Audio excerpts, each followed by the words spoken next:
गुरुर्ब्रह्मा गुरुर्विष्णु गुरुर्देवो महेश्वरा गुरुर्साक्षात् परं ब्रह्म तस्मै श्री गुरुवे नमः। सौभाग्यशाली गुरुमुखों, माया क्या है? माया वास्तव में क्या चीज़ है? महापुरुष फरमाते हैं कि माया भक्ति की दासी है, और जिस माया के पीछे संसारी मारे मारे फिरते हैं वो भक्तों के पीछे पीछे फिरती है। जिनको मालिक ने भक्ति का धन प्रदान किया है वे माया को समझते ही क्या है। माया उनको बड़ी भासती है।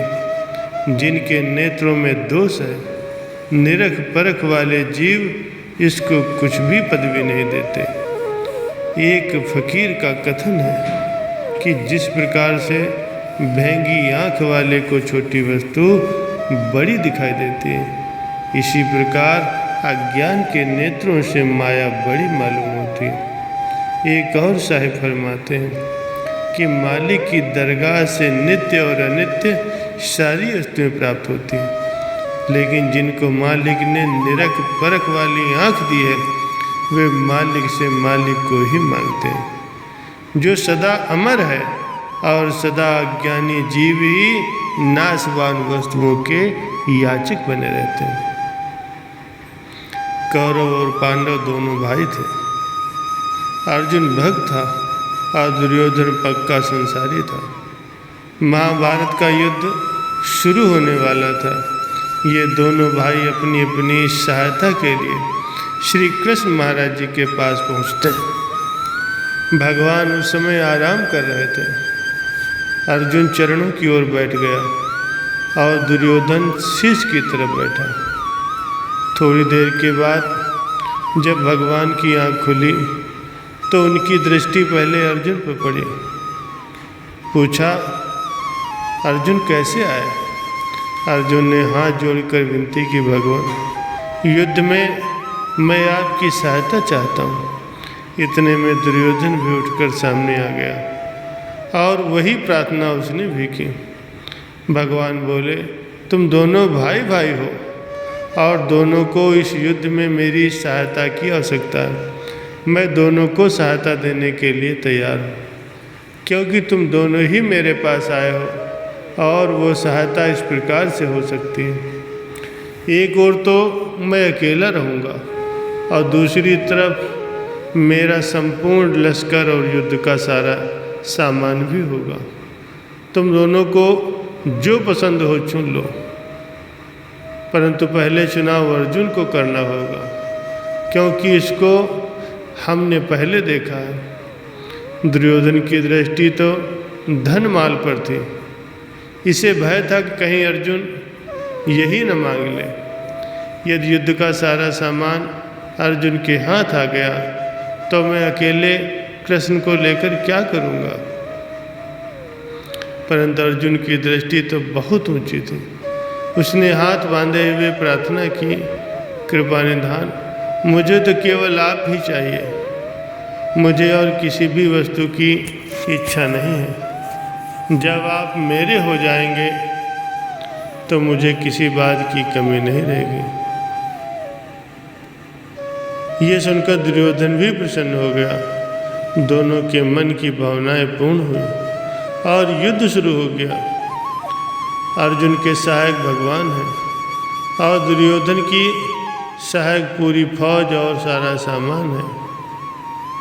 फिर भी जीत अर्जुन की ही होती है और होनी भी चाहिए, क्योंकि जिसकी तरफ भगवान स्वयं हो तो फिर उसकी जीत भला क्यों नहीं होगी। ये तो बनी बनाई बात है कि जय सदा भक्तों की ही हुआ करती है तथा भगवान सदा भक्तों की ही रक्षा करते हैं, बल्कि पापियों को मारने और भक्तों को सुख देने के लिए ही उनका संसार में अवतरण होता है। गीता में भगवान श्री कृष्ण जी स्वयं फरमाते हैं यदा यदा हि धर्मस्य ग्लानिर्भवति भारत अभ्युत्थानमधर्मस्य तदात्मानं सृजाम्यहम्। परित्राणाय साधूनां विनाशाय च दुष्कृतां धर्म संस्थापनार्थाय संभवामि युगे युगे।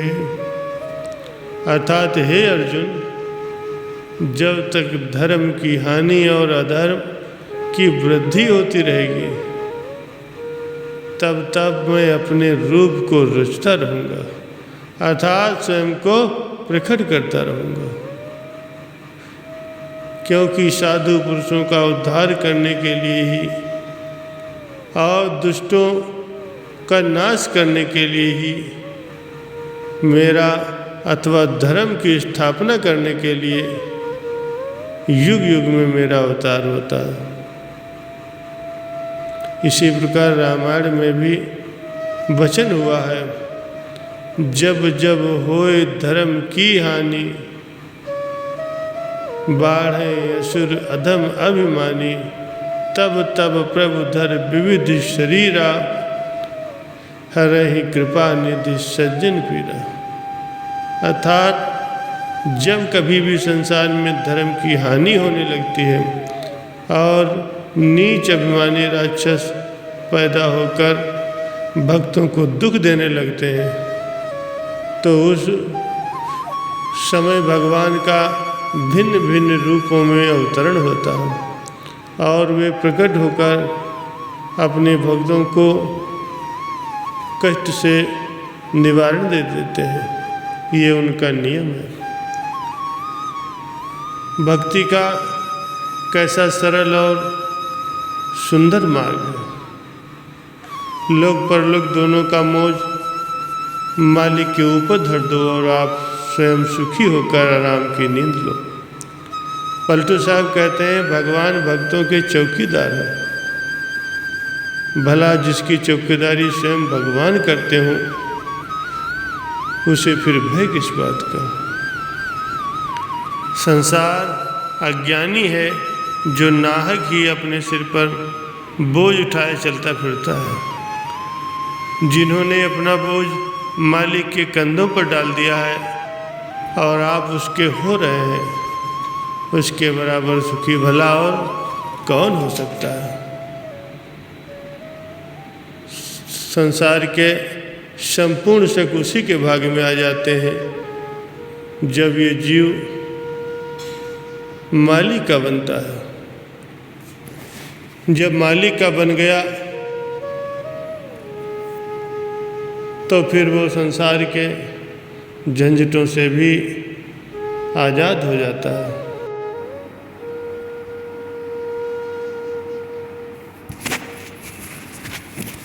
संसार के संपूर्ण सुख उसी के भाग में आ जाते हैं।